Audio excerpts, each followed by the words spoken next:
All right, picture this. Your town's gone dark. No power, no cell service, the cops are nowhere in sight, and for the first couple of days, the looting is exactly what you'd expect. Panicked people clearing out stores, groups smashing windows, grabbing what they can, and running for it. But then, something shifts. They don't leave, they don't run, they stick around. They're squatting in abandoned homes, parking stolen vehicles at the edge of your block, and now they've decided that your neighborhood, your street, is their hunting ground. And this is where things go from bad to potentially impossible. This isn't a flash mob. This isn't one rough night of civil unrest. This is something that lasts, that digs in, that spreads like rot. And if you're bugging in, if you've chosen to stay put, which is the right move for a lot of us, you're not just defending your house from a random break-in anymore. You're defending it like it's a war zone, because in some ways it is. So today we're going to talk about exactly that. What to do when the looters don't leave. How to hold the line at home when your neighborhood becomes contested territory. And I mean the mindset, the physical setup, the tactical decisions, the mental strain, and even the subtle moves that can make the difference between being seen as a soft target and being left the hell alone. And before we dive into this full-on survival deep dive, do me one favor. Hit that like button if you're serious about protecting what's yours, subscribe if you haven't already, and check the link in the description for our free prepping guide, Surviving Civil Unrest, a complete guide. It's packed with stuff we just don't have time to cover in every video, and it's completely free to download. Most people have this picture in their head of looters as chaotic mobs, people who come in, take what they want, and disappear back into the shadows. But what they don't realize is that when infrastructure fails for long enough and law enforcement is stretched thin or gone altogether, that chaos starts to calcify into something more organized and more dangerous. What started as a wave of looting becomes an entrenched problem. People who looted the grocery store on day 1 might be taking over your neighbor's house by day 5. And they're not doing it because they're out of options. They're doing it because they can.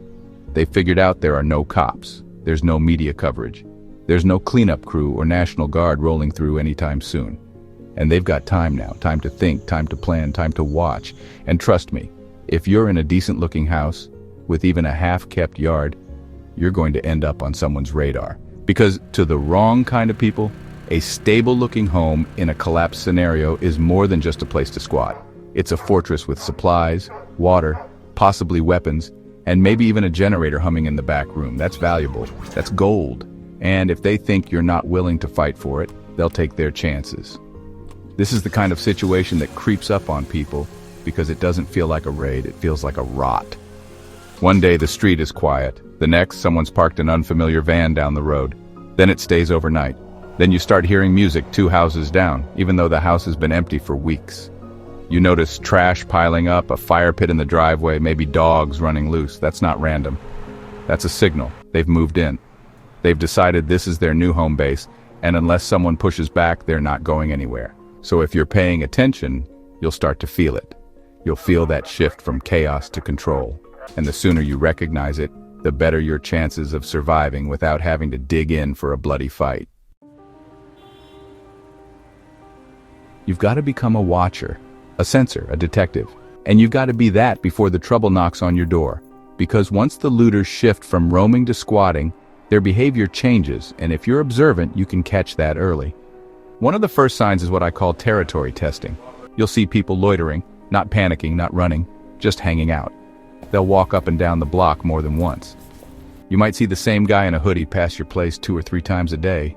They might not do anything yet, but what they're doing is measuring. They're watching what cars are still in driveways, what houses look lived in, what yards are overgrown, what porches have movement, and which ones look abandoned. They're building a mental map of who's home and who's vulnerable.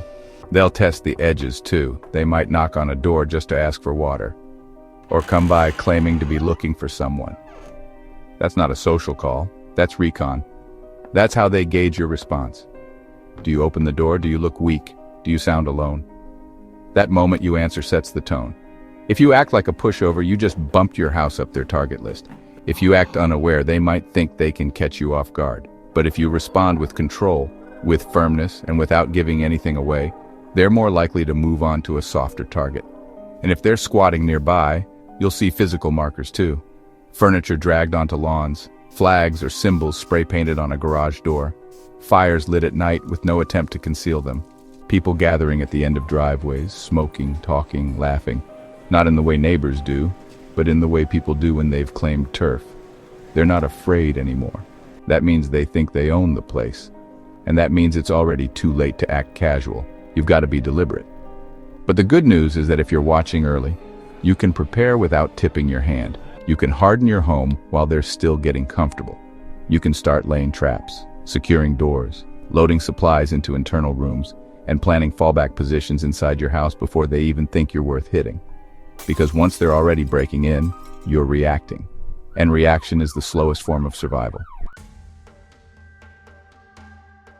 Now, this is where it becomes a game of presentation and preparation. You want your home to scream one thing, not worth it. And you do that in stages. First by concealing your value, then by projecting danger, and finally by making sure if they do come for you, they'll regret it. Let's start with concealment. You black out the windows. You make sure that if they're standing across the street looking at your home, they can't tell whether you've got lights on, whether anyone's moving, or whether it's even occupied. You keep the trash inside. You don't cook anything that's going to fill the air with the smell of food. You eat cold when you can. You boil water only when needed, and when you do, you cover vents and open flames. You don't want them thinking you've got a full pantry and a running kitchen. You want to blend in like you're just as desperate as the next guy. Then you move to passive deterrence. You put up visible but cheap-looking signs. No trespassing. Armed homeowner. If you've got fake cameras, now's the time to hang them. Better yet, use solar-powered lights with motion sensors to create startle points in your yard or driveway. And if you've got the real gear, door jammers, reinforced locks, window bars, security film, you install it in a way that doesn't scream military bunker but clearly says you're going to have to work for it. The last layer is your fallback defense. The inside of your home should be layered, not one big open space. You want choke points. You want rooms that can be locked or barricaded from the inside. You want furniture that can flip into cover. You want to know every single shadow and blind spot in your home and be able to move through them in silence. Think of it like your castle, but you're not looking to make a stand unless you absolutely have to. What you're trying to do is make them rethink the approach entirely. Because in a world where the easy targets are everywhere, the only reason someone comes for you is because they think it'll be easy. Your job is to make sure that from the second they lay eyes on your place, it's not. This is the part nobody really talks about. Everyone wants to prep their gear, build barricades, load mags, and practice drills. But if your mindset isn't wired for the long haul, none of that will matter. A siege isn't a movie moment. It's not one night of glory. It's day after day of stress, fatigue, isolation, and fear slowly chewing through your nerves. And if you're not mentally prepared for that grind, it'll break you faster than a crowbar to your front door. The first rule is simple but brutal. Expect to be scared and don't let that fear run the show. You're going to hear noises at night. You're going to see silhouettes in places they shouldn't be. You're going to second-guess yourself constantly. And in that environment, the worst thing you can do is freeze up or make reckless choices just to feel like you're doing something. The right mindset is calm, patient, deliberate. You move with purpose. You wait for confirmation before you act. You don't let anxiety trick you into opening the door or making noise just to feel some kind of control. The second rule is build routine. This is huge. Even in chaos, humans need structure. Set a schedule, even if it's basic. Morning perimeter check, midday water ration inventory, afternoon maintenance, nightfall lockdown. You can adjust it, but you need that rhythm to keep your brain sharp. When everything outside is falling apart, your mind clings to habit like a lifeline. And if you've got people with you, family, friends, anyone, they're going to mirror your energy. If you panic, they panic. If you act like you're handling it, even when you're stressed, they'll take their cues from that. That's leadership. That's protection. Sometimes it's not about being the strongest. It's about being the one who holds the center, while everyone else wobbles around you. This kind of endurance isn't flashy. There's no YouTube thumbnail for emotional discipline. But in a long siege, when the power's still off, the streets are still lawless, and the squatters down the block haven't moved, your real weapon isn't your gun. It's your ability to stay composed, clear-minded, and in control of your own reactions. Now let's talk about one of the worst case but highly likely situations, when the house next door isn't just empty, but occupied by the very people you're trying to avoid. When looters, squatters, or worse have moved in right beside you. Suddenly, the danger isn't out there anymore. It's across the fence. It's watching from the window 30 feet away. What makes this scenario so dangerous is proximity. You can't move freely anymore. You can't talk on your porch. You can't walk your perimeter without the risk of being seen, overheard, or worse. And if they see you as a threat or as a prize, you're now in an active standoff, whether you like it or not. Your best weapon here is intelligence. You've got to know how many are in that house, what they're doing, whether they've got weapons, whether they're organized or just chaotic. You start logging their patterns. Who comes and goes, what time? Are they on drugs? Are they sober? Are they violent or just opportunistic? These little details matter because they help you calculate risk and, more importantly, anticipate behavior.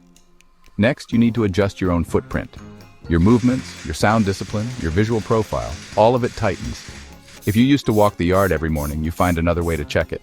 Maybe through an attic vent, maybe with mirrors. You adapt. You stop using open spaces. You shut blinds permanently. You reroute your routine so that they can't be mapped from a distance. If you've got even one other trusted neighbor still hanging in there, now is the time to reconnect. Radios, whistles, agreed signals. You don't need to see each other every day, but knowing you've got an ally 2 houses down, that changes the whole dynamic. That adds a layer of defense those squatters weren't expecting. And if you're completely alone, you become the ghost. You move like your house is empty. You leave no trace.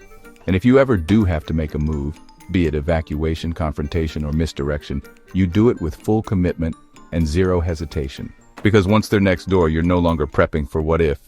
You're surviving right now. Let's dig a little deeper into the subtle war, the intelligence game. Because when looters are nearby, and especially when they've dug in, the ability to see, hear, and understand what's happening without being seen yourself becomes one of the most powerful tools in your arsenal.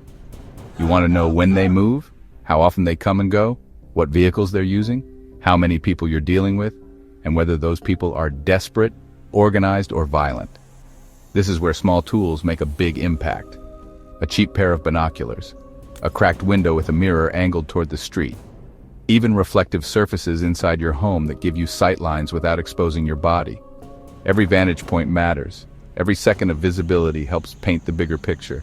Noise discipline goes both ways. You want to hear them, but you don't want them hearing you. That means no stomping, no shouting, no slamming doors. Close things slowly. Walk soft. Pad surfaces if you have to. And if you're using two-way radios, keep transmissions short and vague. Have code words. Have a system. Red signal means someone's outside. Code 3 means lock all windows. You don't want to be explaining everything on air when someone could be scanning frequencies with a cheap receiver. You can also leave signs for yourself. Little markers. A stone moved on the back porch. A leaf on a gate hinge. If it's been touched or moved, you know someone's been there. Flour or ash across an entrance can show footprints. A piece of string across a fence line tied just loosely enough to fall if brushed. It's old school, but it works.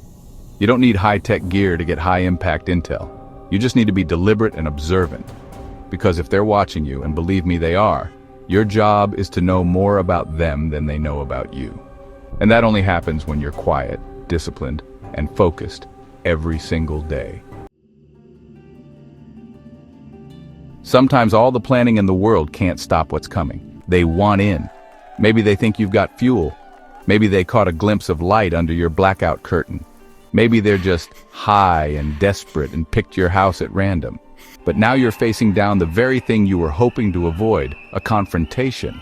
First, understand this. Violence is not the goal. Survival is. If you can diffuse the situation, bluff them away, or wait them out, that's almost always the better option. But if that line is crossed, if they're kicking at your door, smashing windows, breaching your perimeter, then you have to act like your life is on the line, because it is. That's why your defensive plan should never start at the front door. Your first fallback position should be deeper in the home. You want hard cover? Not concealment. A place where you can see them before they see you. A place you can defend without being fully exposed. You control the angles, you control the space, and you commit. This isn't a warning shot kind of moment. This is the line. If they cross it, you stop them fast and without mercy. After a confrontation, you don't relax. You regroup. You treat wounds. You reinforce. You move anything valuable away from breached areas. You reposition, and if you have the ability, this might be the moment to relocate entirely, because now you're on the map. They'll talk. They'll remember. And you don't want a second wave showing up with revenge on their mind. But if you stay, you go dark again. You double your silence. You reduce your footprint. And you stay sharper than ever, because the moment they test your defense and survive, everything changes. So you don't just defend, you deter future attacks. That's the real end game here. So let me bring this home. When the looters don't leave, when they decide to settle in like ticks and your neighborhood turns into a battleground, you need to be ready for more than just a break-in. You need to be ready for a siege, a test of endurance, mindset, and resolve. You've got to harden your home without drawing attention, gather information without getting spotted, and stay ready to defend your family without slipping into paranoia.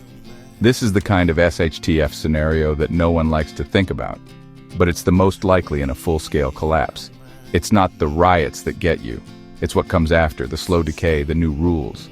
The desperate people trying to claim what's not theirs because no one's stopping them. So, here's what I want you to do right now. Go check your windows. Check your back door. Think about what happens if your neighborhood turns hostile. If you haven't yet, subscribe to the channel and grab that free guide in the description, Surviving Civil Unrest. A complete guide is something you'll want to have printed before you ever need it. And share this video with someone who thinks bugging in is easy. It's not, but it's possible.